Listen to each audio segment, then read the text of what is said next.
Digital acceleration is here. Health systems are walking the path, but are they in the right direction? Welcome to Patient Journey Pioneers, roadmaps from the top digital leaders in healthcare, who share insights and strategies that are pushing the patient journey to new heights. This podcast is brought to you by Hyro, and I'm your host, Liat Kozuch. Because we are back on Patient Journey Pioneers for another episode. Today, our main focus will be on the upcoming health conference, healthcare's #1 innovation event taking place this October in Vegas, baby. And I was lucky enough to get some time today with Alan, Health's Head of Marketing, Michael, Health's Head of Creative, and Amanda, Health Senior Director of Content Marketing, the all-star lineup of superstars who are making health this creative event that it is. And Michael, I just want to say you're doing an amazing job. And I just want to be a speaker on health just to get this headshot that you guys are making for each speaker. How did you think of that? Health is the third event curated by our CEO, John. And he just has this really great idea of like, let's do illustrations for characters. This way, I don't know if you know about headshots, but not everyone's headshot is equal. So when you go to an event webpage and you see all the headshots, you'll see a really great one, but then a really pixelated one. So doing the characters or caricatures allows us to control the quality of the visuals. Also, it's really unique, and that's what we're trying to do in health. Like healthcare is very, conservative and staunch, and we're kind of playful and whimsical, and these avatars are a way of extending the brand. I can see that. I can totally see that with health and with Vive. We had our biggest booth of Hyro history at Vive of last year in Nashville. So really good job. So guys, we have tons to cover today. Health's website currently shows more than 10,000 anticipated attendees, including 2,500 CEOs, more than 300 speakers, 800 sponsors. What you're seeing is definitely trending in the right direction. Amazing. And you probably expect it to grow as we get closer to the event date. Yep, absolutely. Amazing. So Alan, as Health's Head of Marketing, what is something that, you're very much excited towards seeing at Health this year that's maybe different from previous years? Yeah, every time we start the process of ideating around what the event's going to look like, it's always building upon previous success and then doing something differently. And as you touched upon our caricatures and our illustrations, that's fundamentally core to who we are as a brand and brand identity. And then we feel like that resonates with our audience, which keeps them coming back year after year. So this year, we're introducing new, exciting components to the event.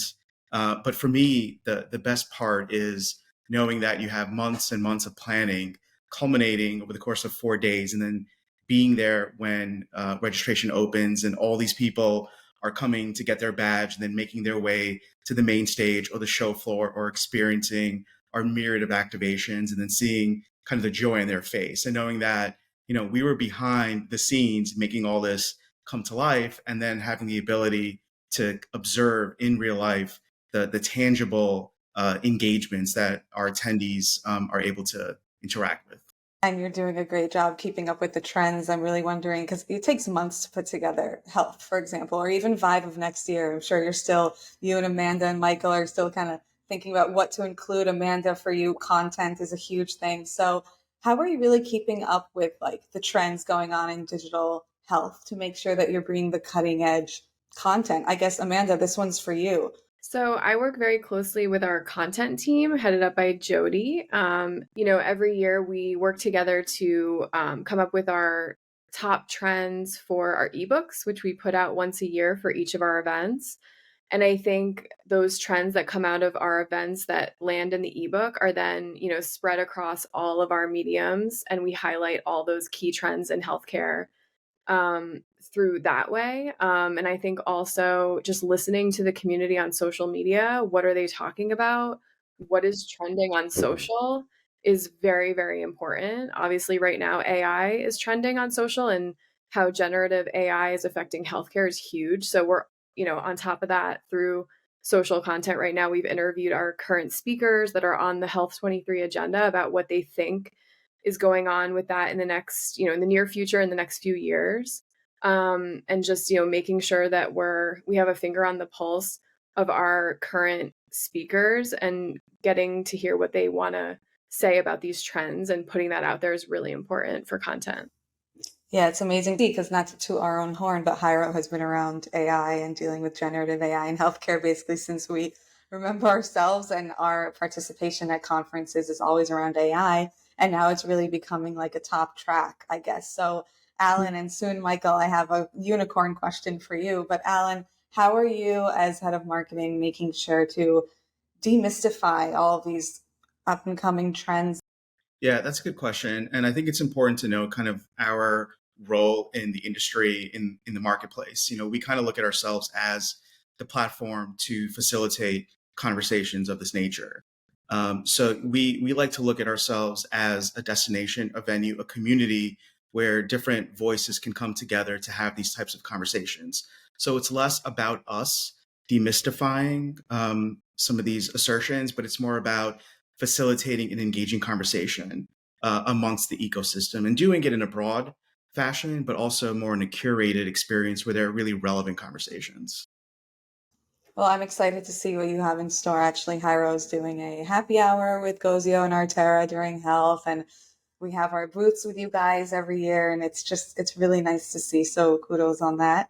And Michael, head of creative, I do have some questions around the creative because it really is something that is emphasized around health and Vibe's brand. First of all, I'm seeing the Petunia everywhere, this unicorn. So how did you come up with that as the health mascot? That's my first question. Um, I never worked in healthcare before, and when I got to health, I think originally the approach to health we were going to be very like top notch, very luxury minded brand. But as we started developing a lot of the creative assets and the marketing over the course of several months, plus the blue that we use in our logo, it was decided to do a really dark blue because it stood out more. So like every month I would tweak the hex a little bit till we got to our cyan blue because I knew that was a lot more fun and playful, although not ADA compliant. But I think there's two major things in healthcare. We have a big part of our program is funding founders, where we get these VC capitalists to like invest in these small niche companies like Amazons and UPSs of the world, and they're looking for that unicorn business, that $5 billion revenue ROI business. So I was like, okay, unicorns are a thing in healthcare. That resonates with us. But then I also was like, the healthcare industry is very male dominated. We hear these things like manels, and we're very against manels. Like, we need diversity, we need women, we need men, we need all sorts of diversity on our stages. So I was like, it's kind of hilarious to bake in this unicorn into a lot of our creative as kind of the unbespoke mascot of like what we're looking for in healthcare. We're all like unique individuals. It's redundant, but that's the idea of the unicorn. And it was kind of like, well, men like unicorns too. And I think there was some pushback because she has a lot of energy and pizzazz and a little spunk. And it was at our first event that we didn't have a name, and a man jumped on a unicorn floaty, floated across the pool, did a headstand where our fire dancer was going to perform before the open bar even started. And someone was like, "What's the unicorn's name?" I was like, "I don't know, it's Petunia." And I think that's really the genesis of Petunia. Like, she represents all of us. We're all unique in our own ways, and when we come together, it's just a field of unicorns.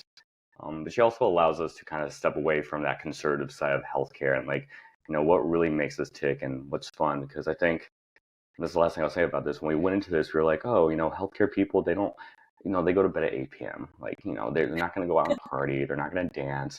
And we're like, that's not true. Healthcare people are like anyone else. There's this human quality about them where they want to enjoy life and they enjoy what they're doing, and it's not boring to them. It's exciting. So that's really how Petunia kind of came into it 6 years ago. Wow, 6 years ago. That's how long you've been designing for this brand. Well, she's only really come into prominence the last 2 years. Again, like, we keep bringing her up, we keep hiding her into the creative, but really I think it's when we did the rebrand that we really embraced Petunia. Everyone loves a mascot, but also like, Petunia, she's non-binary, she's a unicorn, she's not black, she's not white, she's not him, she's not they, she's not he. Like, anyone could be Petunia, and I think that's kind of like the magic behind that kind of ambiguity of what Petunia is. I love that, and I love how your speakers are also kind of animated, and it just brings this very humane approach to healthcare.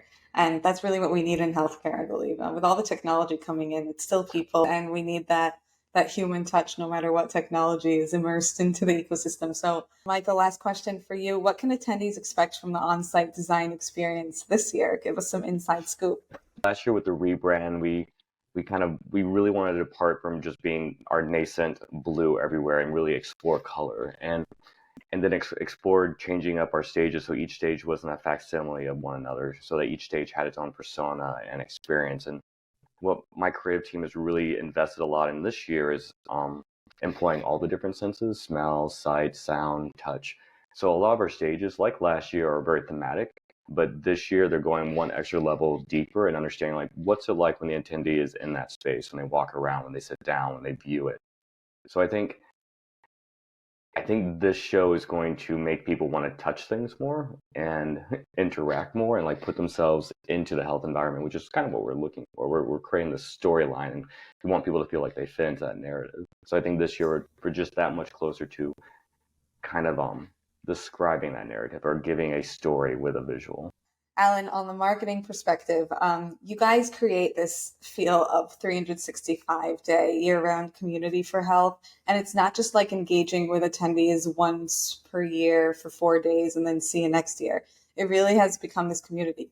Can you share some of your strategies, best practices? How do you really do it? How do you bring the team together to cultivate this approach? Yeah, totally. And when the company first started 6 years ago, it was truly one single event. And since then we've evolved. We now have 3 events on the horizon, a myriad of digital offerings, and a nonprofit arm, Health Foundation. And for us, it was very important to continuously deliver value throughout the year beyond the 4 days at the event. So we're just very mindful of how we communicate to our attendees, speakers, sponsors. And one of the ways that we've been able to leverage kind of this year-round flywheel is by taking all the content that's generated during the 4 days and then repurposing it throughout the year.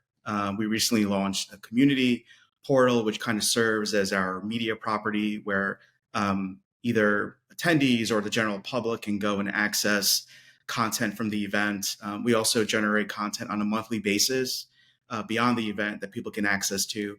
And for us, it's continuously activating, engaging our communities, and keeping health top of mind so that when the next event cycle opens up, they're already aware that this is the type of event that they want to go to. So, one tip for any type of organization is taking content that's created and figuring out how to repurpose it throughout the year to create that flywheel effect of continuously bringing people into your brand ecosystem. And what I love that you also do, building off of what you're saying now, is you have us log into our health ID. And Yeah. I don't know if that's more of like the tech side of, our workflow of keeping everyone in one framework, but it really does give you a sense of identity, right? So not sound too cliche. But when I'm logging into my health ID, it's like, oh, wow, I see this plethora of events that you guys are putting together, not just the one in Vegas, but there's also 5. I know there's Europe. That was a very mindful, purposeful decision. I guess we were trying to play the role of a tech company at the core as we're evolving to get more data mindful. But for us, creating a single sign-on that allows you to create your health ID and easily access any of our events or offerings is a win-win for the stakeholder, the user, and also for us as we try to streamline the onboarding process as quickly as possible. I love it. I have my profile. I have my picture up there. It makes me feel like I belong. I sign up my colleagues that way because I'm in charge of our conferences. So it really makes it easy, but it also has this like subconscious effect on like, oh, I'm part of health, worldwide and overall. So great job on that. Amanda, I'm going to move on to you because I have some more content related questions. So Alan mentioned that content is repurposed year round, but how may attendees best maximize their time in Vegas and then afterwards? So it wasn't clear if are these being recorded and then we can view them after. What is the best way to really experience and digest all this information that we're going to get? So attendees should definitely follow us on all of our social channels if they haven't already. So we're on LinkedIn, X, Instagram, and Threads. And we repurpose our content on all of those channels. So pretty much right after the event, we will start sharing clips of sessions that happened at Health 23.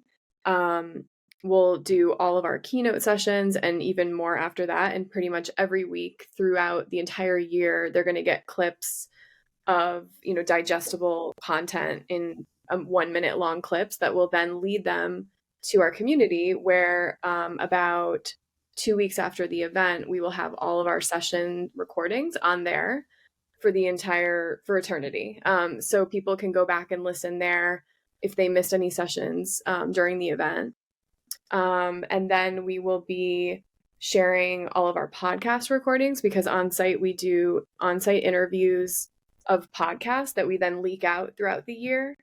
So we'll be starting those as well. And those will be more deep dives into different topics with different thought leaders. And then, like I mentioned earlier, we also have our ebook after the event that will release about 6 weeks to a month to 2 months after, that are going to compile all of the trends, the biggest trends that came out of the event this year. So it'll be, a 8-page write-up of the 8 to 10 top trends that came out of the event. So we have a lot coming to our audience after the event is over. So really, that's just the beginning of many, many different types of content that we're going to share with everybody. And with so much happening, what is one session or one activity you're most excited about coming up at Health in Vegas this year? And Michael and Alan, get your answers ready as well. I'm really excited for our food as medicine marketplace. It's this new activation that we are going to have at the event this year with a lot of different healthy food options and different vendors providing some cool things for people to try. So I'm really curious and interested to see that. Ooh, that's exciting. I always look for healthy smoothies on the show floor and it's like, nope, hot dog or hamburger or pizza. So yeah, no, I don't know the details of what's going to be served, but I think it's going to be a lot of healthy options. And what is one question that attendees keep asking you that you wish to answer on this platform as well? Because a lot will be listening in. Well, I would say from a social media perspective, there's going to be a ton of Instagrammable moments, we like to call them. Michael has designed them on purpose throughout the event. So you're going to be able to walk around and have many opportunities to take photos, selfies, group photos. It's going to be everywhere, especially our large letters that say Health 23. So I just, ask that everyone make sure you take photos and tag us #Health 2023 when you do post your picture, and we will be shared to engage with your post. And there's going to be a lot of that on site. So I'm excited to see everyone taking photos. Ooh, okay. Michael, can I ask what material is this health sign made out of? I'm always curious. The giant health sign? The giant one. We have two this year. We have the one that you saw last year. It's on the giant channel letters. It's a steel frame, and it probably has a center board affixed to it, and then it's primed. And okay, so no one's taking it home or folding it up in their bag. Oh no, it has a 2-compartment crate, and then we have our monogram as is. It's 8 feet tall, 2.5 feet deep, 7 feet wide, and that's a large steel frame that we're able to appropriate every year and decorate it. One year we're gonna fill it up with rubber duckies. I don't know. Oh, yeah, I think one year you should have one made out of foam where people could throw the letters around because it's only 4 letters and the period of health. That's just an idea for Michael's team. And Michael, what are you most excited about to see? I mean, there's obviously all of your design and creative that's surrounding the event and creating the brand, but anything else you're very excited for? I think I can answer both in one answer. I think I'm really excited to see our stages because, again, our stages are completely different from what we've done in the past. And the stages, we come up with the concepts for the stage based on content, what kind of content they want to show on the event. So we try to make the stages reflect that information that's being disseminated per each stage. But also I think a question a lot of attendees are always asking is who does your artwork? Do you outsource? What's your consultancy? I'm like, oh no, it's me and 3 other guys, Daniel, Dennis, and Jose. And what's really exciting for me to see these stages come to life is our creative team is not graphic designers, they're not event designers, they're animators and illustrators. They're just really talented artists, and giving them the opportunity to work in a medium that isn't just the television screen that you see in front of you every day, but actually like explore what it means to create something and experience it in 3D. That's what I'm really excited about. And I think, especially for my team, like they're so used to seeing everything on a two-dimensional plane, to actually walk through their creations is so exciting. And I think I just want attendees to know that we are a very small company. I mean, in a sense, in the broad sense of things, like everything you're seeing from a marketing standpoint, creative content, like it's a handful of us. So we're not stretched thin, but like if something goes wrong, like understand that there's only like 5 of us working on it. Can I just say, it seems, and I genuinely mean this, it seems like you guys are an entourage of superstars putting this project together. Like, I could not have guessed that you're a handful or a small team. And as an event organizer myself, I always look at it and get inspired from it. So that's why I'm always excited to go to our events. Like Amanda mentioned earlier, like, or Alan, like it's just 4 days, and I call it like summer camp. Like everyone gets to see each other again, and it's so exciting, and it's so heart-wrenching when everything comes down, because it takes 32 hours to build this, and it takes less than 12 hours to take it down, and no one sees that. Everything you're seeing on site, all the stages, those are just concepts. Those aren't built yet. They don't get built until 3 weeks from now. So everything could go wrong. I'm sure it'll go absolutely right, and I can't wait to see, really. Alan? Yeah, look, there's so much going on. And when you're at the event, like literally your feet and your calves start to hurt because you're walking to so many different destination points just to observe. When you go to all the stages and actually see what they look like in person. And then for us, we're doing something new for media called Media Village, where we're going to allow some of our media attendees to film and do executive interviews right on the floor, which is a new component. I'm excited about that. Amanda mentioned food as medicine. We have Well by Health wing, which is all dedicated to consumer tech conversations and brands. So there's a ton of action going on. But for me, it's looking at the social media feed and seeing the engagement, the likes, the shares, people who haven't seen each other in a long time, taking selfies with and without Petunia, and then sharing it to their network. You know, from a marketing standpoint, that's what you want, right? You want that virality.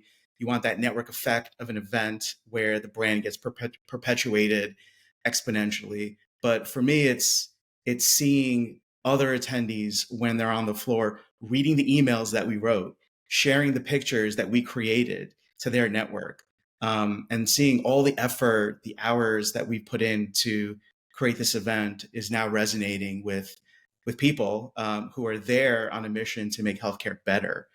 So for me, that's the best part of being part of this entire experience. Amazing. And you mentioned Petunia. How will we meet her this year? Petunia will be roaming around. There will be plenty of opportunities to take a selfie with Petunia. I actually just got Petunia's schedule. So we'll make sure that we'll make Petunia as ubiquitous as possible to maximize exposure.